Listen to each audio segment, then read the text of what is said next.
The true story of Annabelle, the haunted doll from The Conjuring. One of the creepiest parts of the truly scary The Conjuring is the evil possessed doll Annabelle, who makes up the cornerstone of Ed and Lorraine Warren's spooky museum of trophies. Director James Wan redesigned Annabelle for the movie, giving her a much more disturbing appearance, but in real life Annabelle was just your run-of-the-mill Raggedy Ann doll. Donna got Annabelle from her mother in 1970. Mom bought the used doll at a hobby store. Donna was a college student at the time, and living with a roommate named Angie, and at first neither thought the doll was anything special. But over time they noticed Annabelle seemed to move on her own. At first it was really subtle, just changes in position, the kinds of things that could be written off as the doll being jostled.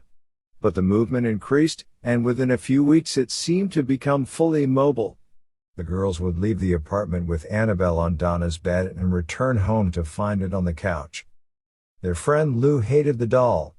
He thought there was something deeply wrong with it, something evil, but the girls were modern women and didn't believe that sort of thing. There must be an explanation, they reasoned. But soon Annabelle's actions got even weirder. Donna began to find pieces of parchment paper in the house with messages written on it. "Help us," they would say, or "Help Lou." Just to make the whole thing that much creepier, nobody in the house had parchment paper. Where the hell was it coming from? The escalation continued. One night Donna returned home to find Annabelle in her bed, with blood on her hands. The blood, or some sort of red liquid, seemed to be coming from the doll itself. That was enough. Donna finally agreed to bring in a medium. The sensitive sat with the doll and told the girls that long before their apartment complex had been built there had been a field on that property. A 7-year-old girl named Annabelle Higgins had been found dead in that field. Her spirit remained, and when the doll came into the house the girl latched onto it.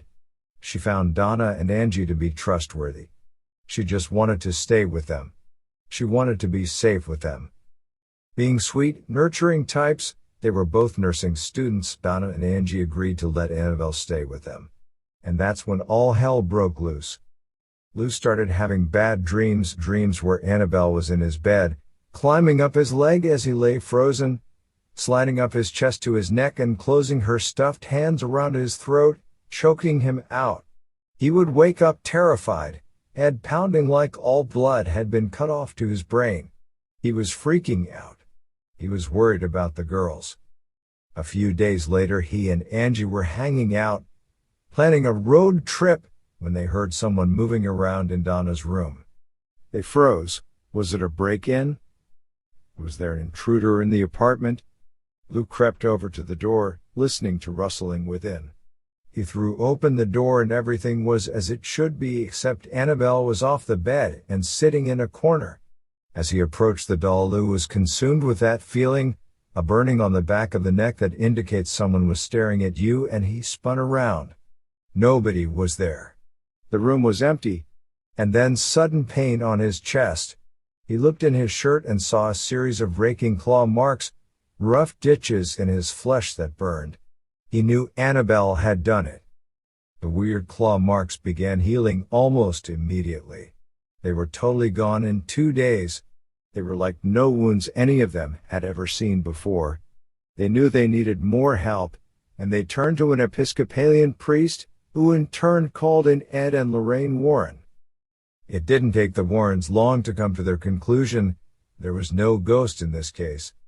There was an inhuman spirit, a demon, attached to the doll. But they warned that the doll wasn't possessed. Demons don't possess things, only people. It was clinging to the doll, manipulating it, in order to give the impression of a haunting. The target was really Donna's soul. A priest performed an exorcism on the apartment and the Warrens took possession of the doll. They put it in a bag and began the long drive home. Ed agreed to stay off the highways because there was a concern that the demon might fuck with the car, and at 65 miles an hour that would be disastrous. And sure enough, as they drove on the back roads, the engine kept cutting out, the power steering kept failing, and even the brakes gave them trouble. Ed opened the bag, sprinkled the doll with holy water, and the disturbances stopped. For the moment Ed left the doll next to his desk, it began levitating. That happened a couple of times and then it seemed to just quit, finally laying quiet. But in a couple of weeks Annabelle was back to her old tricks. She started appearing in different rooms in the Warren home. Sensing that the doll was ramping back up, the Warrens called in a Catholic priest to exorcise Annabelle. The priest didn't take it seriously, telling Annabelle, "You're just a doll. You can't hurt anyone." Big mistake. On his way home the priest's brakes failed, and his car was totaled in a horrible accident. He survived. Eventually the Warrens built a locked case for Annabelle, and she resides there to this day. The locked case seems to have kept the doll from moving around, but it seems like that whatever terrible entity is attached to it is still there, waiting, biding its time, ready for the day when it can again be free.